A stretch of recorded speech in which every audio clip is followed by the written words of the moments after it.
Bienvenue sur ma vidéo de la semaine, bienvenue sur Jeanne Sullivan, j'espère que tu vas bien. Dans cette vidéo, je partage avec vous des travaux de rénovation de notre cuisine. En fait, la cuisine, on avait prévu la faire à notre goût, donc quelques petits travaux d'embellissement. Sauf que nous n'avons vraiment pas prévu le faire cette année. C'est quelque chose qu'on voulait faire dans 2-3 ans, tout doucement, tranquille. Sauf que quand vous allez faire un travail, quand vous allez effectuer une tâche dans votre maison par exemple, ou un appartement qui vous appartient ou quoi que ce soit, faites attention parce que souvent on va pour une chose, on se retrouve à faire une panoplie d'autres choses. Alors, nous on était parti sur un petit souci de plomberie et parce que le lave-vaisselle, l'évier de cuisine, le l'évier à la buanderie, à un moment ils se rejoignent tous dans le sous-sol avant de passer on va dire à la fosse. Alors avec le petit problème de l'évier de cuisine, on s'est dit bon, cet évier de toute façon peut-être qu'il faudrait le changer en même temps qu'on profite de faire la plomberie. On va d'abord faire la plomberie tout en bas et tout. Ok, on va sur le changement d'évier. On s'est dit ben on va pas mettre un nouvel évier, on va garder ce robinet qui est tout moche et tout. Alors on va sur le changement de robinet. On s'est dit mon époux il constate qu'autour là c'est comme un peu quand il enlève l'évier, puisqu'on s'est dit qu'on va le changer pour faire la plomberie, il se rend compte qu'autour de l'évier, là où l'évier est posé, le bois, le comptoir qui est là, le bois en dessous, il est un petit peu comme il est abîmé, il est déjà faible, il est pourri, on va dire ça comme ça. Et on se dit Vince, on va pas mettre un évier neuf, un robinet neuf sur du bois qui va tomber dans quelques temps, ça fait pas de sens. Alors on se dit bon, on va délimiter juste autour de l'évier, on va refaire la base là avant de remettre le comptoir au-dessus. Alors quand on se rend compte que on peut pas juste faire le tour, il faut faire carrément une grosse partie, on s'est dit oh mince, mais est-ce que ça vaut le coup de faire seulement ces parties, de remettre du contreplaqué et tout, parce qu'on a justement un projet d'aller vers la pierre, de mettre quelque chose de plus beau, de plus intéressant, de plus chic. On a un projet de mettre du granit. On s'est dit mais comment on fait? Alors si on veut mettre du granit, il faudrait que le comptoir, toute la surface soit correcte, parce que vous n'allez pas poser quelque chose de lourd sur une la pluie. Ah bah je finis mon introduction même s'il neige. Vous n'allez pas mettre quelque chose de lourd, de cher, de solide sur une fondation, sur un château de sable, si je peux dire ça comme ça, sur une fondation en sable. C'est comme ça qu'on se retrouve en train de refaire presque toute la cuisine. Plus on l'a fait, plus on s'est dit oui, on devait faire ça, on aimerait faire ci, on se retrouve à acheter de nouvelles électroménagères, etc. Donc je me suis dit je vais partager cette expérience avec vous et vous mettre en garde que quand vous allez faire quelque chose dans votre maison, dans votre appartement, etc., faites attention, parce qu'au lieu de faire A, vous risquez de vous retrouver en train de faire B, C, D, E, F, G, H, I, ainsi de suite. Donc nous, on s'est retrouvés comme ça dans l'imprévu. Oui, on devait le faire, mais pas de sitôt.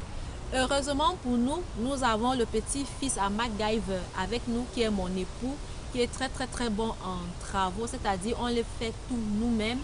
C'est comme à la buanderie, on fait tout nous-mêmes, ça fait économiser, sauf que nous avons un problème de temps. Et c'est vrai que moi, je ne sais pas faire grand-chose, tout le travail lui revient. Moi, je suis plus dans la peinture, la décoration, donner quelques idées, le propre, donc aménager, nettoyer, organiser, mais lui, il est vraiment dans le plus gros. Donc, heureusement que nous avons cette chance-là, parce que franchement, ici au Canada, les travaux, ça coûte la peau des fesses. Même si c'est pour changer un seul robinet, je vous assure, vous réfléchissez à 10 millions de fois. N'hésitez pas à me donner des retours si vous en avez. Et puis, qu'est-ce que je voulais dire d'autre? Je voulais dire quelque chose qui est en train de m'échapper.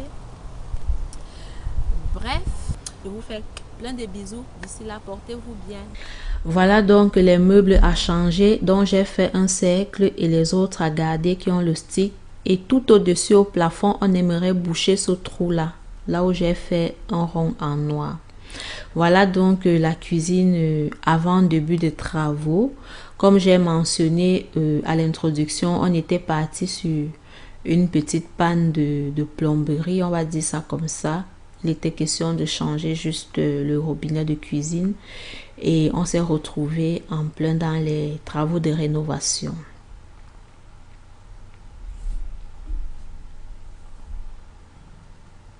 Alors cet évier là, on le trouvait ancien, petit et moche. On s'est dit qu'on allait le changer. Il me plaisait vraiment pas cet évier, il était trop petit. Il était donc question juste de casser juste autour de l'évier, comme vous avez justement sur cette photo. Sauf qu'on s'est retrouvé à faire plus jusqu'au lave-vaisselle. Vous voyez, comme je disais, on va sur une chose, on se retrouve sur une panoplie d'autres choses. Alors, voilà donc le travail qui a été amorcé. C'était le bordel. Fallait faire la cuisine dans cette cuisine-là. C'est vraiment pas... C'était pas évident. La plomberie, là, à ce niveau, elle a été refaite déjà et très bien fait. Le plancher en dessous, regardez comment ça a été fait, bien coupé avec des belles formes. Tout est net, tout est propre. Franchement, chapeau, monsieur mon mari, c'est remarquable ton travail.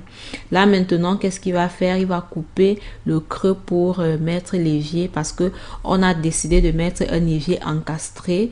Si vous allez faire ce genre de travaux, c'est un petit peu plus coûteux qu'un évier qui est visible au-dessus, mais ça vaut vraiment la peine parce que c'est plus joli, c'est vraiment plus joli, c'est très beau. Alors, comme il fallait le faire encastrer, il était question que l'évier soit déjà en place parce que les messieurs qui posent le granit, ils vont le poser au-dessus de l'évier. Donc, c'est ça qu'il fait à l'instant. Il va délimiter, il va couper et il va mettre l'évier en place.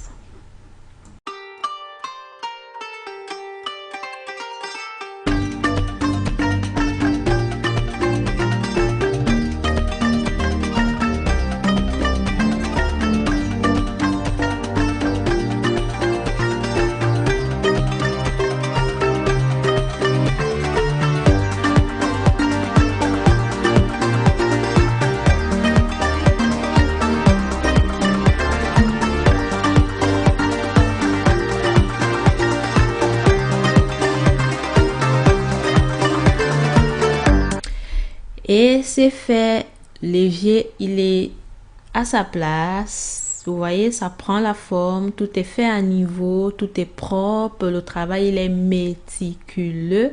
Franchement, rien à dire. Alors, maintenant, comme il fallait faire la cloison entre l'évier et le lave-vaisselle, il était donc question de faire le faire avant de mettre le lave-vaisselle. Comme j'ai dit au début, on se retrouve même à changer des électroménagers pendant que c'était pas le moment. Donc, il était question d'installer le nouveau lave-vaisselle pour que quand le comptoir va venir être posé, que tout soit correct, qu'il soit déjà à sa place. Pour ne pas, parce qu'une fois que le comptoir il est mis, c'est quand même une pierre, c'est du granit, il faut éviter de casser, il faut pas forcer et tout. C'est pas comme le contreplaqué qui était là, donc raison pour laquelle on n'a pas pris de risques avec ça. Un petit aperçu de l'avancée des travaux. Alors aujourd'hui, on va venir poser le granit dont les comptoirs seront faits. Je suis très impatiente et très contente. J'ai commencé à enlever les poignées sur les placards de cuisine. Le lave-vaisselle est installé, mais on n'a pas encore enlevé la fine pellicule. On va garder ça en attendant que les travaux évoluent. Au cas où il y a un petit souci, au moins ce sera protégé. Nouveau lave-vaisselle. Enfin, je vais pouvoir avoir de l'eau ici. On va pouvoir mettre le robinet qui attend là-bas depuis presque un mois, peut-être plus même. Mais on ne pouvait pas mettre parce qu'il faut installer le comptoir au-dessus. Voilà, j'ai tout dégagé. Le comptoir est prêt. Quand ils vont appeler, je vais tirer le four. Plus que ça, on l'a déjà décalé. Donc, je n'aurai qu'à l'amener là-bas. Par exemple, je vais le foutre quelque part là-bas. Et là, c'est prêt. J'ai hâte, ça avance. Par contre, il y a beaucoup de travail qui m'attend. Poncer tout ça. Oh mon Dieu, ça doit être difficile parce que déjà, j'ai poncé ici. J'ai dû faire même à la main pour aller plus bas. Enlever tout le vernis là, c'est pas évident. J'ai poncé là parce que comme ils vont poser le granit, il faudrait pas que après on ponce, on risque de faire des rayures, d'abîmer. Donc j'ai fait que cette partie et j'ai fait là aussi. Tous les tours. Comme ça, une fois que le granit est là, on n'aura pas besoin de poncer, de peur de l'abîmer. On aura juste la peinture à mettre. On n'a pas encore décidé de la couleur qu'on va attribuer à la cuisine à l'instant où je fais cette vidéo. On sait juste qu'on veut mettre une couleur assez vive ou flash, ou parce que le granit il est un peu plus noir. Il faudrait ressortir cette couleur là. Alors je ne sais pas encore quelle couleur on va mettre. Par contre je suis très contente parce que ouf, ça évolue. J'ai enlevé la haute. Je cherche encore la haute qui est comme ça. J'ai enlevé la mienne, elle était toute blanche. Ça fait pas.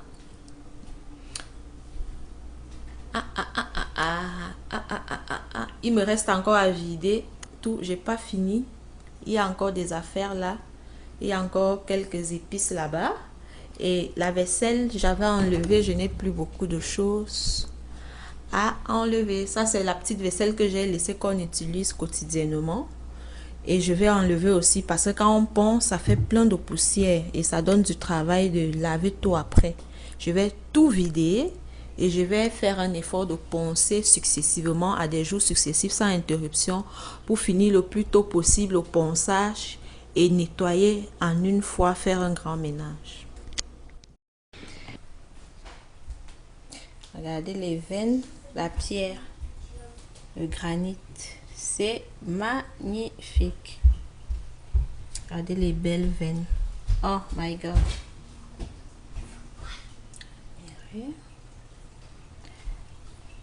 Et voilà, le nouveau comptoir, il est posé. Je l'adore. C'est tellement joli. Alors, je vous dis à ma prochaine vidéo. D'ici là, portez-vous bien. Bisous, bisous.